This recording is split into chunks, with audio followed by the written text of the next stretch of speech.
Hey friends, welcome back to Birds of a Feather Talk Together. This week we are talking about the long-eared owl, and what a cool bird this is. We were due for an owl episode, and John wanted to talk about the long-eared, and we're glad that he suggested it. One cool thing that you'll find out that John talks about, there's a place in Serbia where there are literally hundreds of long-eared owls that roost. Imagine seeing that. We also get into our next round of the March Madness round-robin tournament and read the LSU students' votes as well as our own. As always, it's married ornithologists and field museum curators John Bates and Shannon Hackett, and myself, my wife Amanda, talking birds. All right, let's get our binoculars and let's get into it.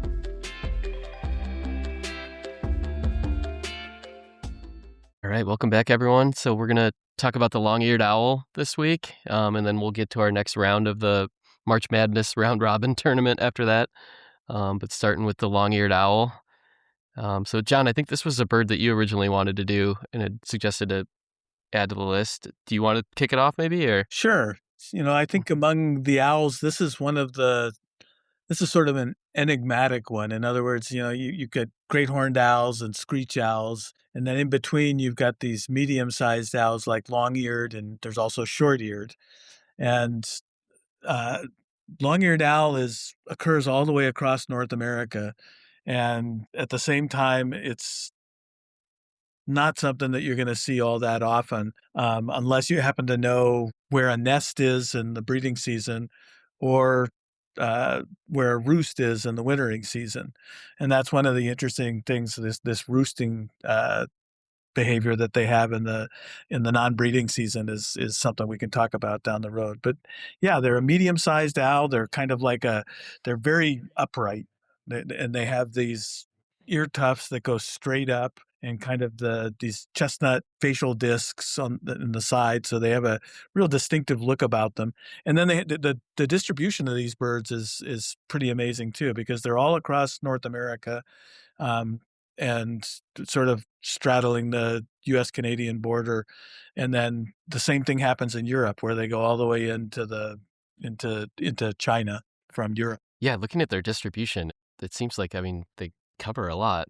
Like they go all the way, not just in North America, but then, yeah, like you said. And then I was also reading that there's some, are there some populations also in Africa, it sounded like, as well? So there could be. It's one of these birds that I could imagine does some interesting things like that. Yeah. Okay. Get into North Africa and just to talk about them from the perspective of this. So they're migratory and they pull out of their breeding range and form these roosts in the winter. And one of the things that is amazing to me is, as I can think of examples where there was a year in Chicago where it turned out there was a roost on the just south of the Loop downtown, and oh wow, there was over by the railroad tracks. There were these big open areas at that time that have now been cleared for a development, but it turned out there was a group of 7 or 8 of them that was spending the winter roosting in this evergreen, basically in an elementary school yard. Oh wow. So it's one of the things I've always found interesting is I understand the justification that birders have for not reporting owl sightings because they don't want them to be bothered. But I was absolutely fascinated because when people finally heard about this roost, we didn't go over till way after we'd heard about it from a number of people. We went there and there's 6 or 7 long-eared owls in this tree. Wow.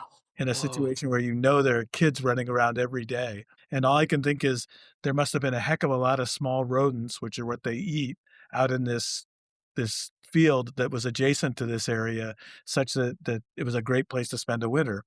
And all this absolutely pales in comparison to what's been found in Europe. So in Serbia, there's a roost in a village that has a bunch of evergreen trees in this park, and there are over 800 long-eared owls a year roosting. Oh my gosh, that's insane! I would love to see that. Oh my gosh, crazy! Owls are not at all like what described in Harry Potter, and then imagine a place that has 800 of them roosting in a single place in a given night. Wow, Amazing. that would be so cool Amazing. to see. Yeah. And to your point Well, about the elementary school, it must have had a lot of rodents. How many rodents are there for that many in Serbia or wherever it Yeah, was? exactly. No, I have no idea. I'd love to know more about what's going on in the surrounding fields in that area because it must just and that's one of the things you see in, or at least I'm used to thinking about in areas in North America where they occur. So some years they're there. There's a very good area for birding called uh, uh, steelworkers south of the city that's open and has a lot of recovering grassland from the industrial period of Chicago. And I think what goes there is kind of like lemmings that we've talked about with snowy owls. Some years there are more rodents than others, and in the big years you can have a few long-eared owls around, but other years you could go 4 or 5 years without any. Amanda, did you ask a question earlier that got, I think, broken up? yeah. So I Oh, was sorry wondering about that. with the Serbia that those $800, is that the same place annually? Like So every I year? I actually think that is, which Wow. implies that there's definitely a rodent population out there that must be substantial. That's crazy. Jeez Louise. Man. So these like roosts that, the one that was in Chicago, is it a family or are they just, why do they all Oh, get together? Or do we Mm, know? that's a great question. No, I think that mm, nobody would know. I mean, there's Hmm. certainly a possibility. That's a really great question. I mean, I've mm. seen things like uh, great horned owls. I've known that there was a nest in Memorial Park Cemetery. The pair fledged young, and then late in the summer or in the early fall, I remember coming on this tree, and there were three of them sitting in the tree. And my guess is those were all young of the year. So Mm. a interesting possibility that those things could be more related to one another in a lot of those cases than you might, but again, it's this is the kind of thing where nobody's going to go out probably, and not probably, because I mean, if you went out and tried to catch them, for instance, to band them, they'd probably abandon the roost. So yeah, so there are things about these owls that are just really hard to get to know, unless I guess you have 800 of them, and then I'm guessing you could probably grab it through. I mean, they're long-lived birds. There are birds that have been banded that have lived up to 12 and a half years or so. So, Mm. they yeah, but there's so much that you don't know about them because they are strictly nocturnal and then roosting during the day. We have 333 in our collections, Oh. and to me, that's a lot. So they're having a party in our collection. They're all hanging out same place I want in to the be Field interested Museum. to look at the geography of that, and because Mm. probably we probably do have some from Europe, and but it's again, it'd be interesting to know, for instance, how many states we have them from. There's not a lot of geographic variation.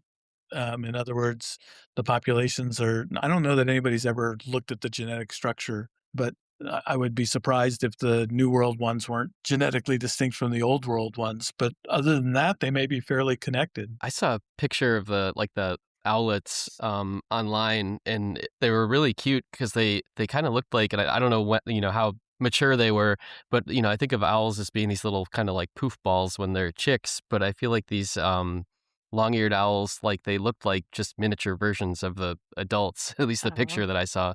So I don't know if that was just like, I don't know, the picture, and that's not kind of how they all are or whatever, No, but they're the slenderest of owls, and so it doesn't surprise me that their babies are, similarly that have similar appearance, kind of Mm. long and lean. well, yeah, they look really cute because they're just tiny and they have the little like, I don't know, even Yeah, the coloration and everything looked like an adult. It was cool. Yeah. They always look kind of sort of semi-surprised to me.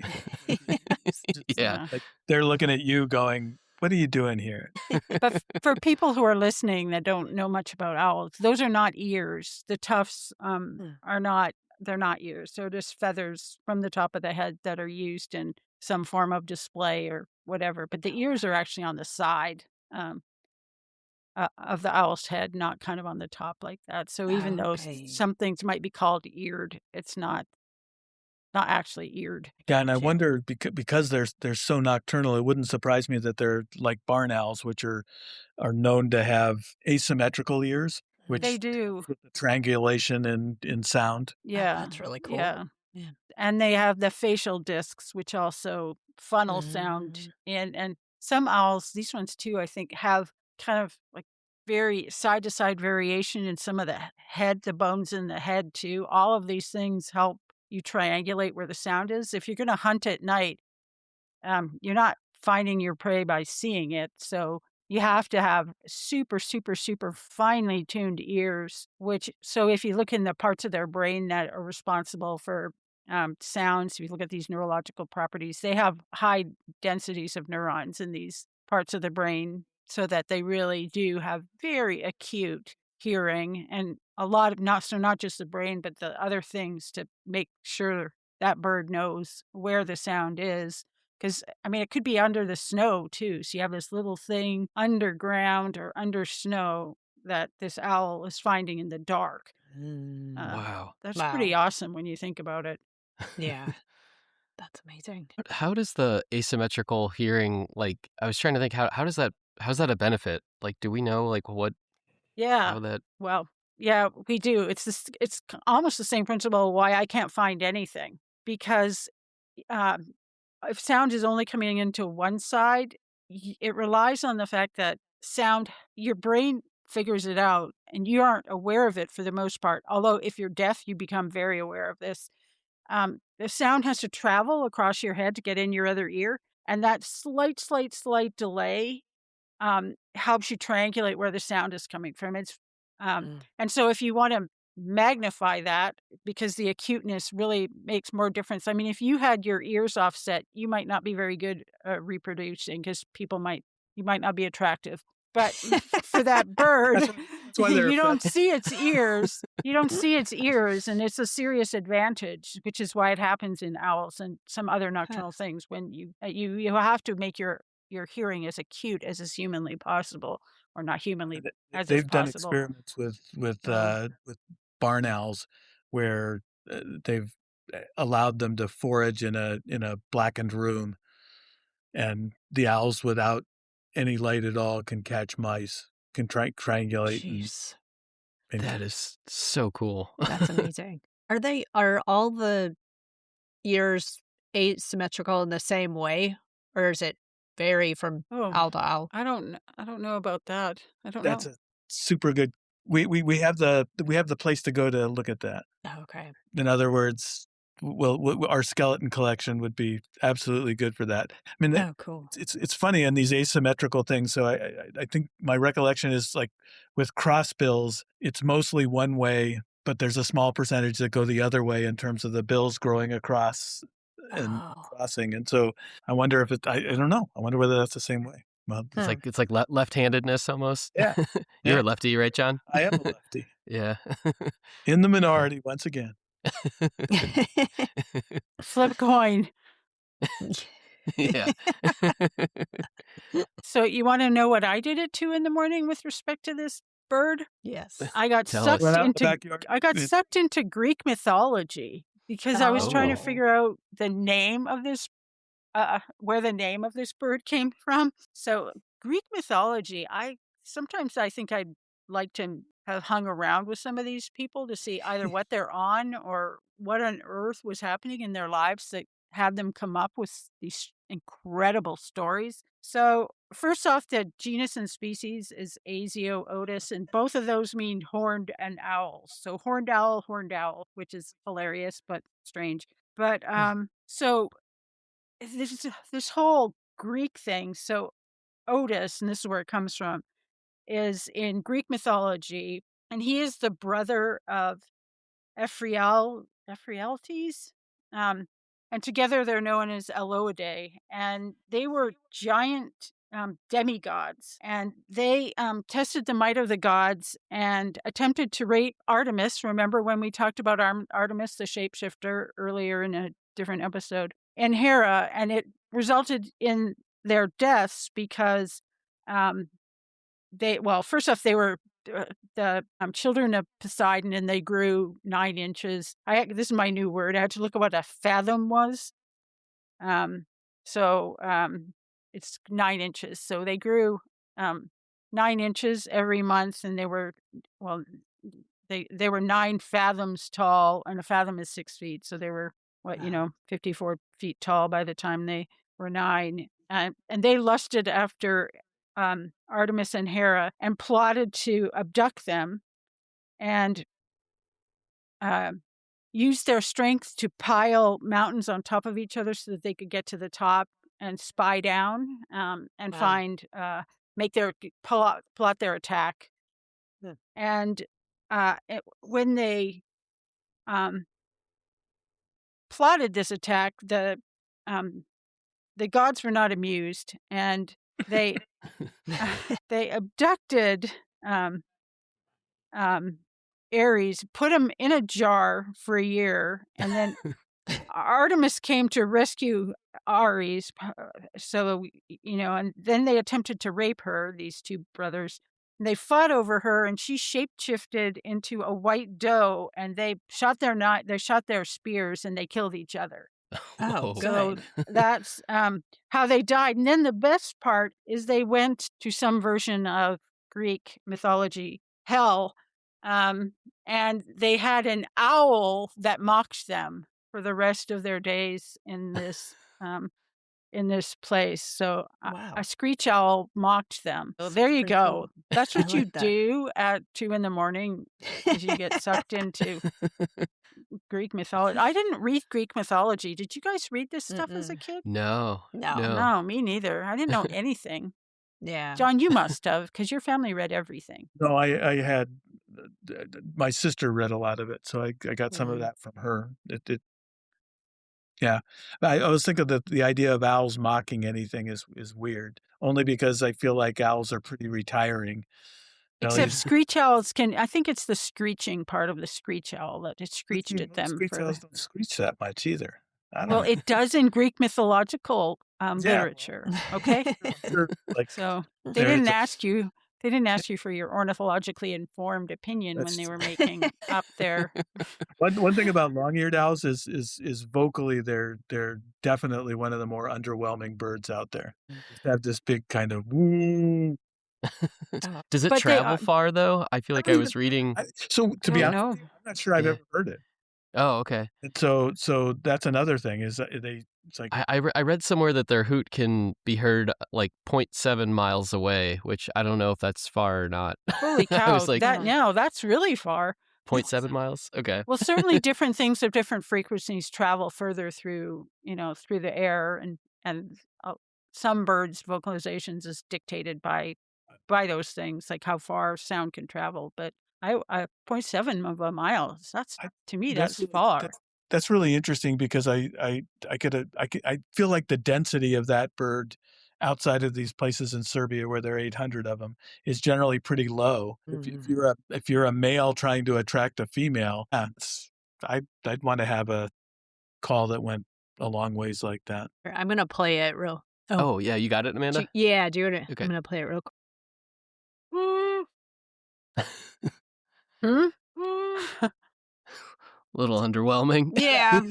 Yeah. Okay. I was It's a good thing interested it after has you those said ear that, John. tufts.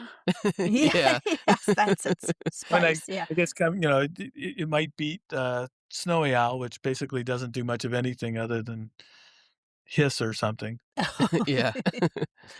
I love that there's this story I heard. I forget who. It was some comedian told the story, I think, who's he said his father would always go, they lived near a lake and would go to the end of his dock and would wait and would hear an owl every night and he would hoot back at it. And so it was like every night this was his ritual, and he would go and he would hear this owl and he would call for it and it would call back.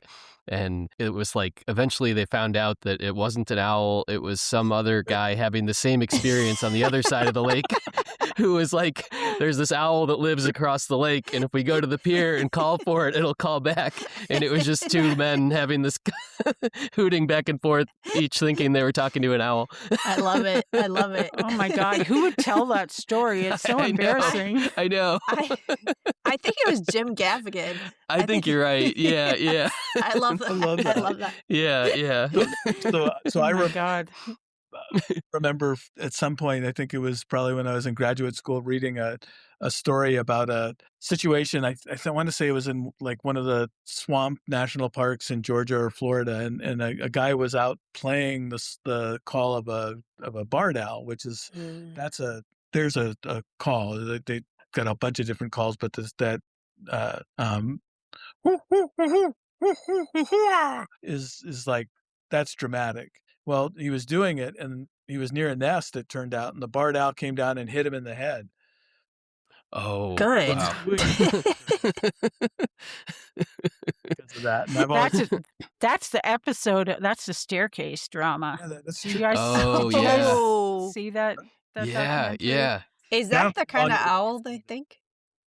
Was it a barred owl that they think in the staircase? I don't Yeah. remember. Okay. Yeah, Oh, it man. is. Okay. Wait, so are they the most aggressive? Yeah, great horns are so the video of great horns that I think is just crazy is there's nighttime footage at a peregrine falcon nest where a great horned owl comes in and tries to steal a chick, and that is the adult shows back up, and it's the adult peregrine. It's just a lot of screeching. An awful. Oh my gosh. Wow. Jeez Louise. Who won? Who? I've always wondered. I don't know that I think the question was how injured was the peregrine falcon drives the great horned owl off, but I'm not sure how healthy the chick was. Okay.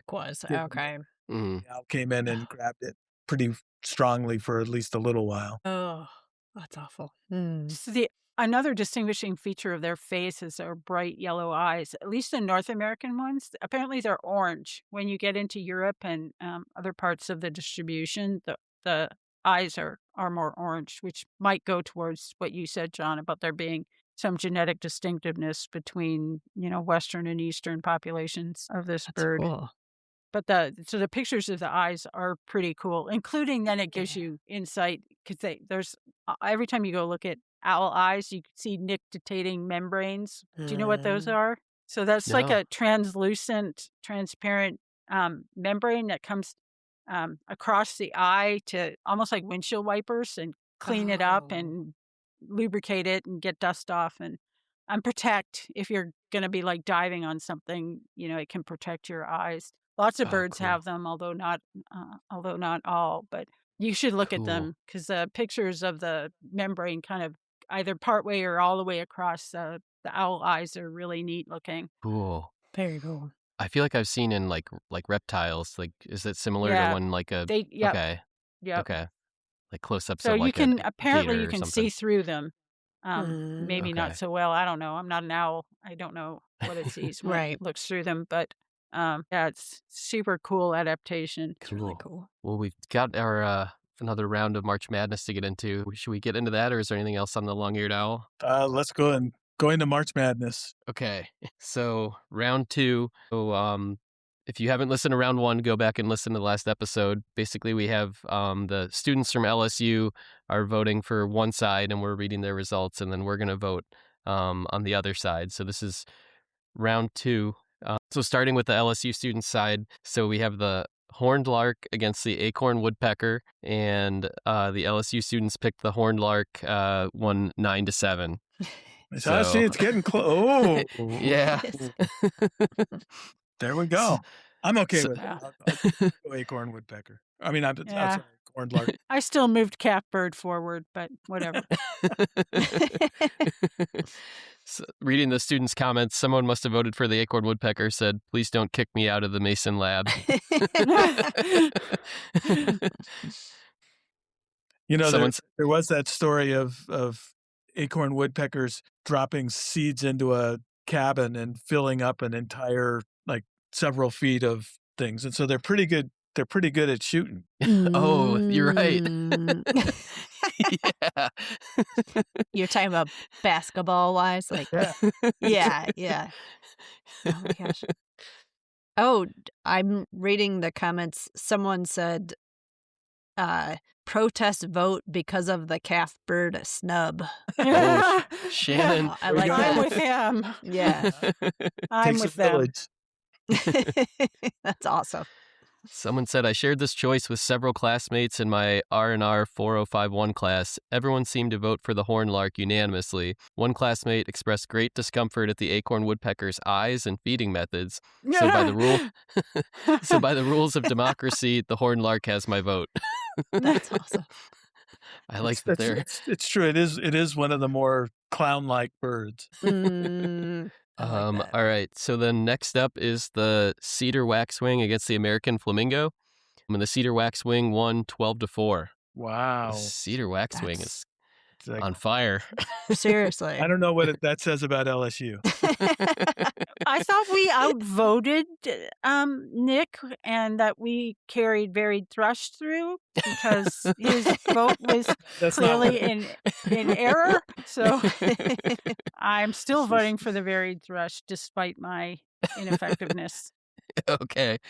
We'll do an alternate bracket. I'm going for flamingo. Oh.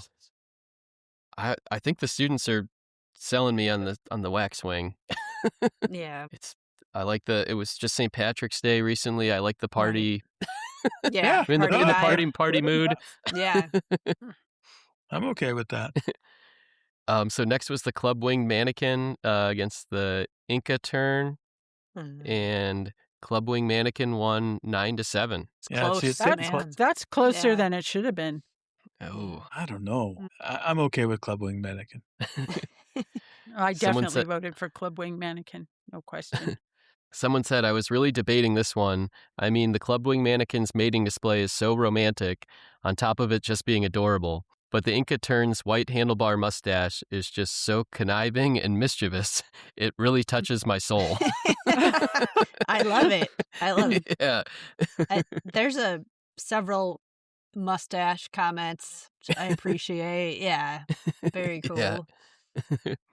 Yeah, for the mannequin, someone says one of the craziest sexual selection displays of all time and can't beat the feather structure. So, or wait, that's for the mannequin, right? Yeah. That's the Yep. mannequin. Yep. Okay. Yeah. And then last up on that side is the laughing kookaburra against the orange tufted spider hunter, and the laughing kookaburra won 9-7. Yeah, So see, another it's Yeah, that's a tough one too. But I'm close voting for the matchup. kookaburra. just because it's a kingfisher. You got a problem with Yeah. that, Mr. Olive-sided flycatcher? People in glass houses We're shouldn't getting throw there. stones, John. And your house is very glassy and thin glass. Wait till next year. Oh my No, gosh. we did it already. Too late. These comments are so cool. I'm going to read one of them. Someone said, I was able to see several laughing kookaburras while birding last semester in Australia, so they have my bias. One actually perched on the arm of a bench I was sitting on back in November and laughed at a TikTok I was watching. So now I feel as though the species and I are bonded through shared humor and phone addiction. I love that. All respect. That's something that yellow-tufted spider hunter is not, or aren't, what is it? And think about that. They're in a park, right? Yeah. Doing that. Yeah. So that's a great park experience. You're not getting Yeah. that here. No. Belted That's- kingfishers certainly aren't giving you that here. All right, so now we've got our side that we get to vote on. So the first matchup is the spoon-billed sandpiper against the common loon. I'm going spoon-billed sandpiper. Sandpiper. Sandpiper. I'm still going for the loon. Sorry. Okay. Sandpiper. All right. I do think actually common loon may be one of the toughest birds in the world. Yeah. terms Yeah. of- By John's rules, it would win a lot of these. It's by combat rules, right, John? Yeah, but the cuteness of a spoon-billed sandpiper will save it every time. Let's hope so. Yes. All right. Then next is the hairy woodpecker against the blue-gray gnatcatcher. Easy. Blue gray. Yeah. Yeah, I'm Blue-gray with Amanda. Catcher. That Yeah, catcher. Okay. Moving it on. Sorry, Harry. And then after that is the American dipper against the spotted towhee. Going with the towhee. Oh, I'm going. I think I got to go Dipper. dipper too. dipper. RJ, I traitor. Jeez. I thought we had a coin flip there. I did too. Is he besmirching your memories now? I know. I'm gonna tell them you said that, RJ. No, don't. You thought it was a shared experience, and now you have to I know, I rethink guess every it's just- aspect of your life, right? No, I still love the towhees. Too late. Yeah. Yeah. The next is the Gamble's quail against the Inti tanager. Oh, I'm going with the Gamble's quail. I'm trying to redeem myself with Amanda, so I'm going Gamble's Yeah. quail. Oh, RJ, have strength of character. Inti tanager. Tanager.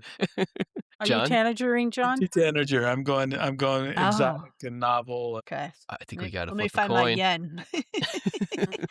So, John, who do you want to be 100 the for 100? Tanager.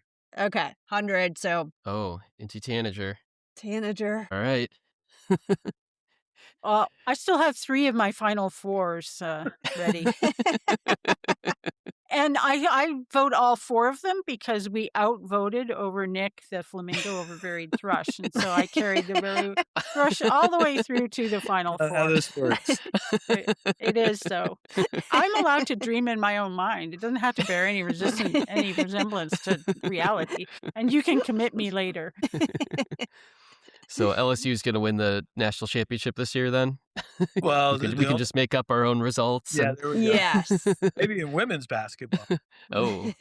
I got- yeah. I'm more All right. like root against people. That sounded so Canadian.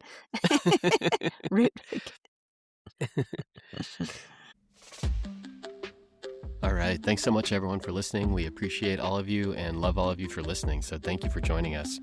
If you have a question for us, you can write us at podcast.birdsofafeather@gmail.com. We'll see everybody next week. We're going to talk about the green heron. So we're excited for that. All right. Thanks, everyone.